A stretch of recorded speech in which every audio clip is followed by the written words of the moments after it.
बच्चों, modern maths के jet के इम्पॉर्टेंट क्वेश्चंस हम सॉल्व करने वाले हैं। ठीक है, तो समझते हैं बच्चों क्या बोल रहा है question. 6 playing cards are lying face down on a table. 6 cards हैं जो कि लाई डाउन कर रहा है टेबल पे। दो उनमें से किंग्स हैं।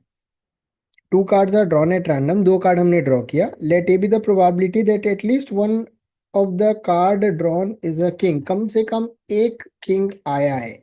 और B denotes probability of not drawing a king. तो बच्चों, प्रोबेबिलिटी ऑफ बी निकालना बहुत आसान हो गया। नॉट ड्राइंग अ किंग मतलब हमारे पास 4 नॉर्मल कार्ड हैं, 2 किंग कार्ड हैं। राइट, तो 4 में से कोई दो निकलेगा आउट ऑफ 6 ही 2। तो this is 4 into 3/2, this is 6 into 5/2। ये तो कटा, ये भी कटा, and this turns out to be what, 6/15। तो probability of not drawing a king is 6/15। तो बच्चों, टोटल प्रोबेबिलिटी क्या होती है? टोटल प्रोबेबिलिटी ऑफ एनी मतलब मैक्सिमम प्रोबेबिलिटी 1 होती है। ठीक है, तो बच्चों किंग या तो ड्रॉ हुआ या तो नहीं ड्रॉ हुआ।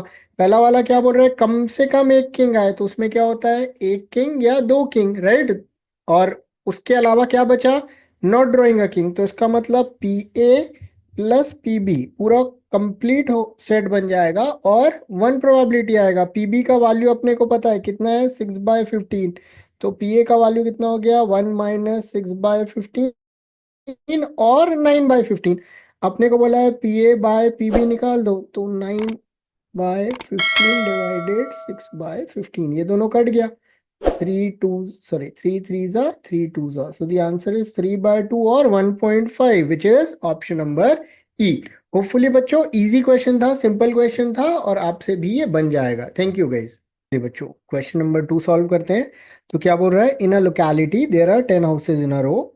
1 2 3 4 5 6 7 8 9 और 10 हाउसेस। ठीक है, on a particular night thief ने प्लान किया to steal from 3 houses of the locality. कोई 3 घर से उसने चोरी करने का प्लान किया। In how many ways can he plan such that no two of them are next to each other. तो बच्चों, ये क्वेश्चन बहुत ही कॉमन है, बहुत जगह देखा होगा आपने। ठीक है, उसमें ट्रेन स्टॉप कर रही है या सिमिलर इसी टाइप का कुछ दूसरा क्वेश्चन आपने देखा होगा। ठीक है, तो ये क्वेश्चन ऑलमोस्ट रिपीटेटिव काइंड है। आपको ये आना चाहिए, ये आपके पेपर में दोबारा भी रिपीट कर सकते हैं। चलिए समझते हैं। तो क्या करना है अपने को? 3 हाउस को स्टील करना है such that no two of them are next to each other, या एडजेसेंट नहीं होने चाहिए। मैं कोई भी 3 रैंडम पिक करता हूँ। बच्चों, एक इसको पिक किया, इसको पिक किया और इसको पिक किया। मैं किसी को भी पिक कर सकता हूँ, राइट। मैं 1 को भी पिक कर सकता हूँ, 5 को भी और 10 को भी पिक कर सकता हूँ। It is up to me. तो बच्चों, अगर मैंने ये 3 पिक किया तो उसके कारण गैप 1, गैप 2, गैप 3, गैप 4 भी है जो दिख नहीं रहे। हो सकता है 10 की जगह 9 पिक करता तो एक और गैप क्रिएट हो जाता, राइट। क्लियर। तो बच्चों, इन गैप्स को अगर अपन जोड़ेंगे तो 1 2 3 4 5 6 7 अपने को हाउसेस मिलेंगे, राइट। बट अपने को पता है कि G2 is greater than equal to 1 and G3 is greater than equal to 1। G1 और G4 is greater than equal to 0। तो ये 0 अज्यूम कर सकते हैं, बट G2 कम से कम एक तो रहना चाहिए, नहीं तो एडजेसेंट हो जाएगा। सिमिलरली G3 में भी एक हाउस रहना चाहिए, अदरवाइज एडजेसेंट हो जाएगा। तो अगर मैंने इसको एक और इसको एक दे दिया तो 7 में से कितना बचा? 5 बचा। तो हमारा नेट इक्वेशन है G1 + G2 + G3 + G4 is equals to 5।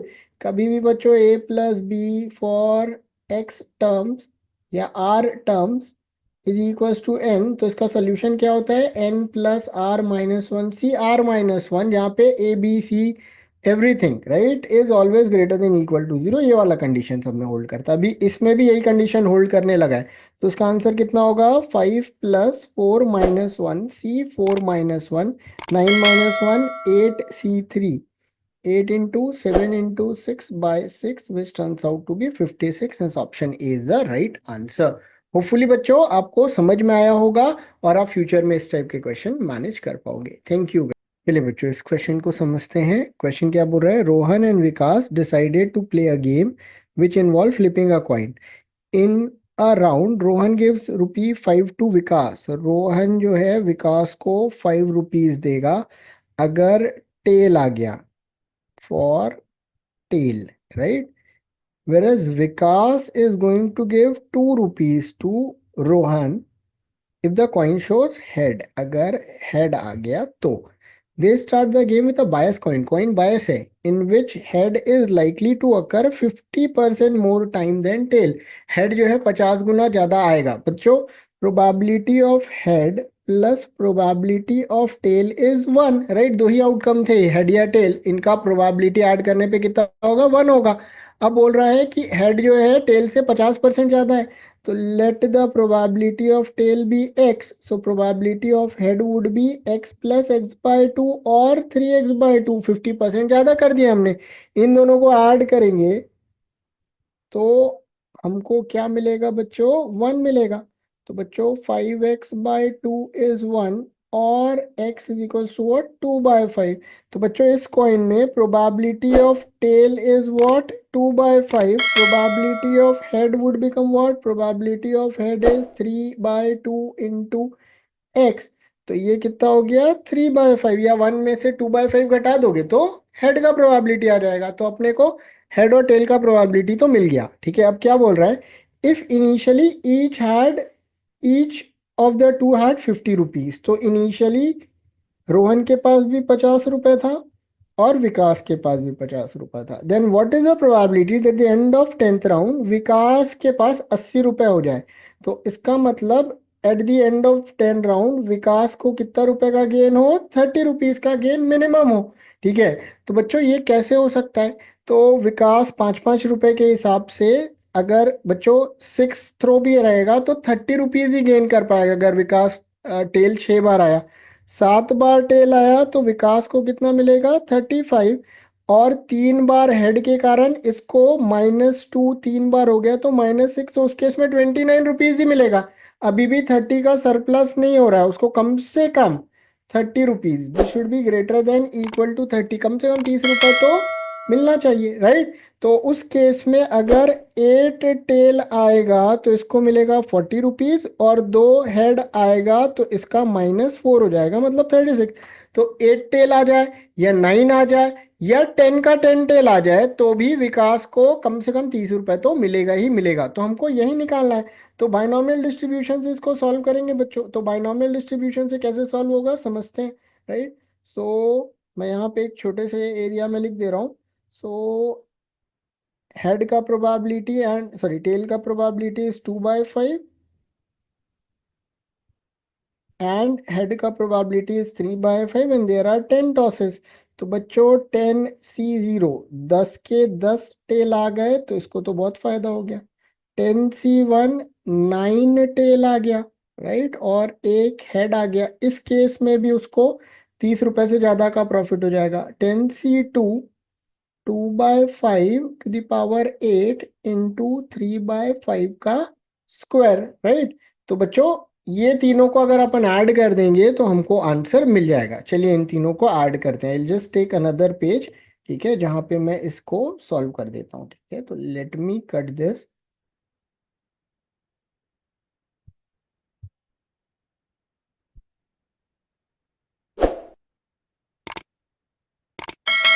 Right. तो इसको पेस्ट करते हैं, अपना प्रोबेबिलिटी फाइंड आउट हो जाएगा, ठीक है। So these are irrelevant data. इसके आगे भी टर्म्स हैं बट उसमें क्या होगा, 7 टेल सॉरी 7 टेल होगा, 6 टेल होगा, उस केस में उसको 30 का बेनिफिट नहीं मिल रहा है। तो हमारा रिक्वायर्ड प्रोबेबिलिटी क्या है, ये तीनों टर्म। इसका वैल्यू 1 होता है, 1 इंटू 2 पावर 10, 5 पावर 10। इसका वैल्यू 10 होता है, 10 into 2 power 9 into 3/5 to the power 10। Third term क्या होगा, दिस 10C2 होता है, 10 into 9/2 which is 45। 45 into 2 power 8 into 9, 3 का स्क्वायर एंड 5 पावर 10। तो एलसीएम आ गया हमारा 5 पावर 10। तीनों में 2 का पावर 8 कॉमन निकाल लेते हैं, ठीक है। तो ये बचा 2 का स्क्वायर, इसको मैं 4 लिख देता हूँ। यहाँ से 2 3 6 इंटू 10 इज 60। यहाँ पे 2 पावर 8 चला गया तो 360 एंड 45, 405। तो ये हो गया 5 4 9 and 6 and 4 into 2 to the power 8 divided 5 to the power 10. So this is going to be your answer. Check करते हैं कौन सा ऑप्शन है। तो this is going to be your answer, यहाँ पे पेस्ट करते हैं। 469 into 2 to the power 8 divided by 5 to the power 10 which is option number C. Hopefully बच्चों आपको समझ में आया होगा, और अगर आपको फ्यूचर में भी इस तरीके का क्वेश्चन आएगा तो आप बड़े आराम से मैनेज कर पाओगे। Thank you guys. चलिए बच्चों, एक और क्वेश्चन जैट का हम समझते हैं। ये सेम क्वेश्चन कैट में भी रिपीट मारा है, ठीक है। होपफुली आपने पहले किया होगा, नहीं किया होगा तो आप अभी कर लीजिए। तो क्या बोल रहा है, अ coin of radius 3 centimetre is randomly dropped on a square floor full of square shape tiles of side 10 centimetre each. तो एक स्क्वायर फ्लोर में हर टाइल का साइज है 10 सेंटीमीटर, 10 सेंटीमीटर, 10 सेंटीमीटर का टाइल है। उसमें एक कॉइन जिसका रेडियस 3 सेंटीमीटर है, इसको टॉस किया गया। What is the probability that the coin will land completely with in the tile, मतलब इस टाइल के अंदर ही गिरे, क्रॉस ना करे, ठीक है। तो बच्चों अगर हम सर्कल की बात करें तो ये हो गया हमारा सर्कल, राइट। ये अगर इसको टच कर रहा है तो क्रॉस नहीं किया। ऐसे ही अगर रोल करते जाएं और इधर पे भी अपन आए तो ऐसा जब तक कि रहेगा, एज लॉन्ग एज ये इसको क्रॉस नहीं कर रहा है, ठीक है, it is within the circle, right, it is within the tile, sorry, ठीक है। अपन इसको थोड़ा सा और ड्रैग कर देते हैं तो हैव अ बेटर क्लैरिटी। बाहर निकल गया, ठीक है, परफेक्ट, ठीक है। तो as long as this is touching, तो बच्चों जब तक कि ये ऐसे रोल कर रहा है या इस लाइन के अलोंग रोल कर रहा है, ये क्रॉस नहीं करेगा। इस लाइन के बाहर अगर इसका सेंटर चला गया तो कुछ पोर्शन कॉइन का बाहर चला जाएगा स्क्वायर टाइल से। यही बोल रहा है कि इसको, इस कॉइन को इस स्क्वायर टाइल के बाहर नहीं जाना चाहिए, मतलब इसका जो डिस्टेंस है, right, from this should B 3 centimetre, radius के बराबर होगा। इधर से भी 3 सेंटीमीटर, इधर से भी 3, इधर से भी 3, इधर से भी 3, इधर से भी 3, from every end the centre should be minimum at 3 centimetre from all the four sides of the square, right. तो मतलब अगर हम देखें तो as long as the centre is within this अंदर वाला स्क्वायर, राइट, ये कभी भी स्पिल ओवर नहीं करेगा, राइट। तो अगर 10 का साइज है, 10 का साइज है, 3 इधर से चला गया, 3 इधर से चला गया, तो 6 चला गया, मतलब 4 4 4 4 साइज साइड का स्क्वायर हो गया, right.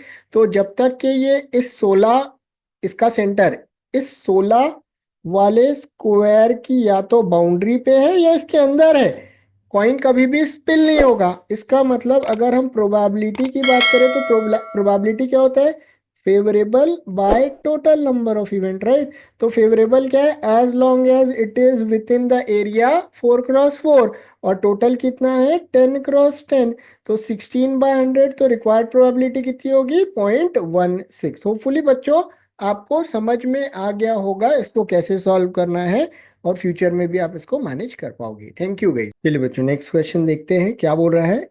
N antique store has a collection of 8 clocks, 8 clocks हैं।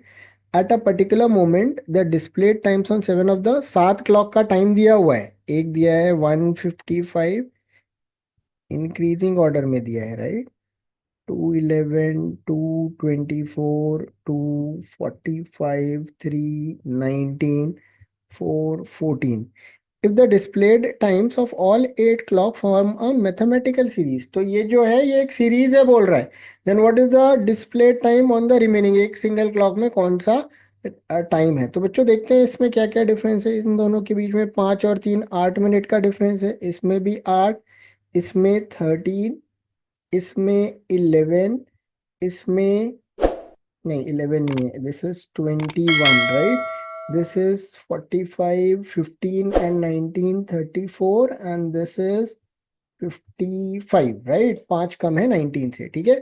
तो बच्चों देखो इधर 8 + 13 21, 13 + 21 34, 21 + 34 55, तो अपने को दिख रहा है कि पिछले दो टर्म्स का सम आ रहा है, बट 8 + 8 तो 8 + 8 तो 16 हो जाता, तो इसका मतलब यहाँ का 8 गड़बड़ है, राइट। तो इसका मतलब यहाँ पे एक नंबर आना चाहिए x, such that suppose this is a and this is b, right. So a + b is 8, right, and b + 8 is 13, so the value of b turns out to be what, 5, and इसमें 5 put करेंगे तो a का value कितना आ जाएगा 3, इसका मतलब 155 था, उससे 3 मिनट पे एक और क्लॉक आया 158 का, उससे 5 मिनट बाद एक और क्लॉक आया 203 का, और बाकी फिर क्लॉक सीक्वेंस या सीरीज फॉर्म करने लगे।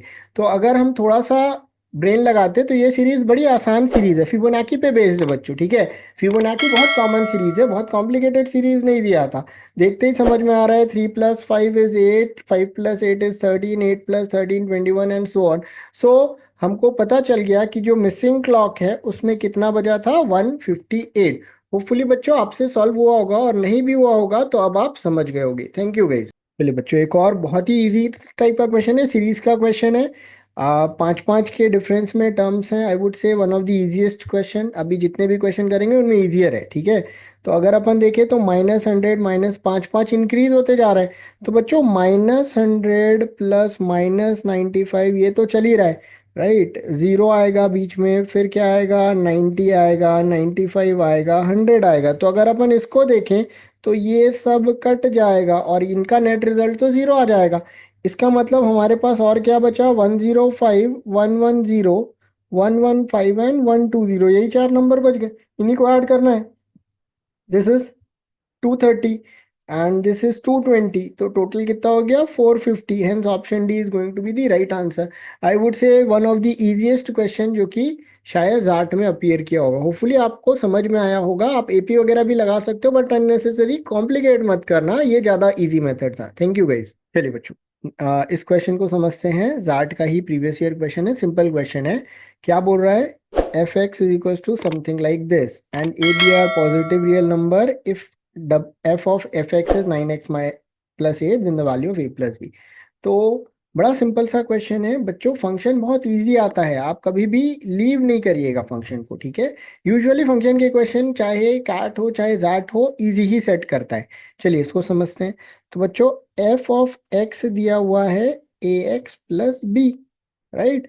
एफ ऑफ एफ एक्स का वैल्यू अपने को निकालना है, तो F of A x plus B निकालना है। एफ एक्स की जगह मैंने क्या डाला, ए x plus B.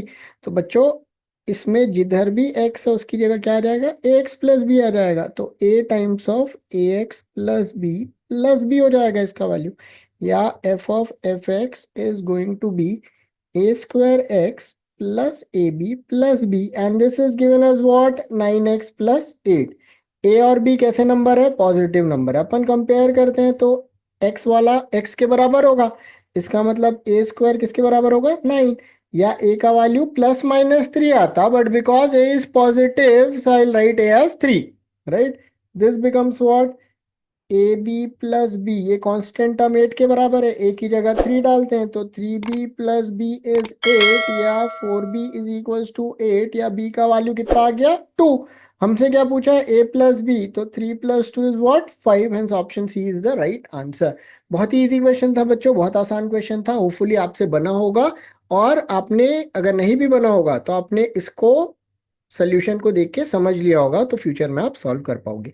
Thank you. चलिए बच्चों नेक्स्ट क्वेश्चन देखते हैं जेड का। तो क्या बोल रहा है, consider a set of numbers is the ratio of the last number and the sum of the remaining number is closest to. तो लास्ट नंबर क्या है बच्चों, लास्ट नंबर है 3 का power 100 and the remaining numbers, तो sum of the remaining numbers, बाकी सबका सम। तो सम किसकी बात कर रहा है, 1+3+3 स्क्वायर 3 क्यूब, और एंड कहाँ पे कर रहा है, रिमेनिंग, मतलब 3 पावर 100 को हटाने के बाद जो बचे नंबर 3 पावर 99 पे ही एंड हो जाएगा, तो इस सम की बात कर रहा है। तो बच्चों ये तो एक जीपी हो गया, ठीक है। जीपी का फॉर्मूला क्या होता है, ए r⁻n−1 डिवाइडेड r−1, राइट। तो इस केस में a का वैल्यू तो 1 है और r का वैल्यू है 3, और नंबर ऑफ टर्म्स कितने हैं बच्चों, 100 टर्म्स हैं, सॉरी 99 टर्म्स है, 3 पावर 0 से 3 power 99, so there are 100 terms, right. तो सम की बात करें तो क्या हो जाएगा, ये a1 × r⁻n 3 to the power 100 -1 divided r−1 which is 3−1। तो ये वैल्यू हो गई 3 पावर 100 -1 डिवाइडेड बाय 2। अब अपने को बोल रहा है ratio of is closest to, मतलब अप्रोक्सीमेटली आंसर मांग रहा है। बच्चों ये 3 पावर 100 में से वन वन तो एकदम निग्लिजिबल है, 3 पावर 100 बहुत बड़ा नंबर है। तो I can write this entire thing as 3 power 100/2, right. और बोल रहा है last number divided by sum बता दो। तो लास्ट नंबर है 3 पावर 100 और सम कितना है 3 पावर 100/2, ये कैंसिल हो गया और सम का वैल्यू कितना आ गया 2। Hence option B is going to be the right answer. बड़ा इजी क्वेश्चन था, सिंपल फॉर्मूले के यूसेज पे बन रहा था, होपफुली आपसे बन गया होगा और आप समझ गए होगे सोल्यूशन। Thank you. चलिए बच्चों समझते हैं एक और फंक्शन का क्वेश्चन, जाट का। सिंपल सा क्वेश्चन है, आपको बिल्कुल बनेगा, आप समझिए, ठीक है, और पेपर में भी आपको हेल्प करेगा ही। फंक्शन दिया हुआ है जिसमें f1 का वैल्यू दिया हुआ है 1 और fx और fx-1 के बीच का रिलेशन। x जो है 2 से बड़ा या बराबर ही पुट कर सकते हैं, f31 निकालना है अपने को। तो f1 दिया हुआ है और अपने को आगे की वैल्यू जाने बोल रहा है। तो बच्चों fx is given as 2x plus of fx-1, right. तो अगर मेरे को 2 निकालना है तो x की जगह 2 डालेंगे, 2 × 2 प्लस f2-1 इज 1। तो 2 × 2 + 1 is going to be the value of f2।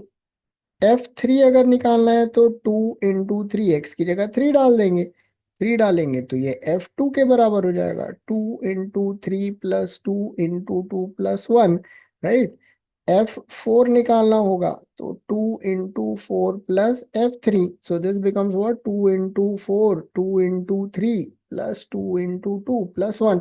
तो एक पैटर्न दिख रहा है, ऐसे ही हम बढ़ते जाएंगे। अगर f31 पे जाएंगे तो it is going to be 2 × 31, 2 × 30, ऐसे ही चल के 2 × 2 + 1 पे क्लोज हो जाएगा, right. So this becomes what 2 times of 31, 30 कहाँ तक 2 तक +1।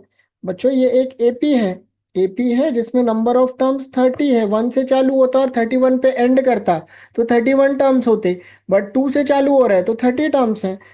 Summation of N terms of an AP क्या होता है, S N of an AP, sorry sum of N terms of an AP क्या होता है, n/2 first term plus last term, ये भी एक फॉर्मूला होता है। तो ये कितना हो गया 2 × 30/2, नंबर ऑफ टर्म्स है 30, into first term plus last term, तो 33 हो गया, राइट, +1 ये गया और ये आ गया 990 +1 और आंसर कितना आ गया 991, विच इज ऑप्शन नंबर 4।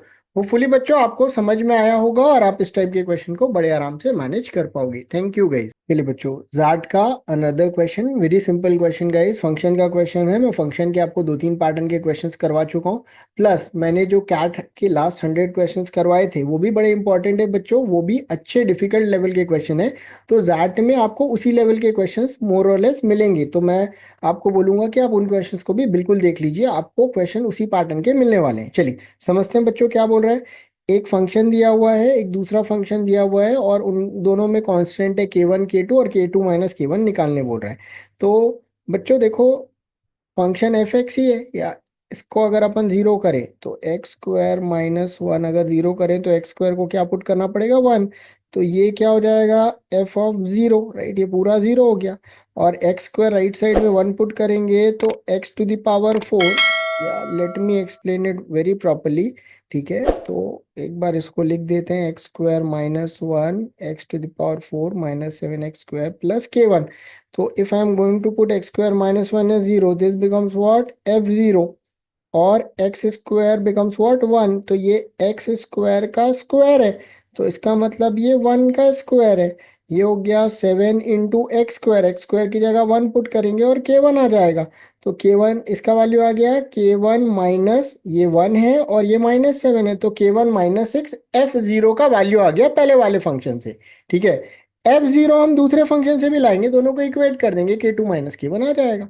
तो बच्चों दूसरा फंक्शन क्या बोल रहा है, x³ - 2 is x⁻6 - 9x³ + k2।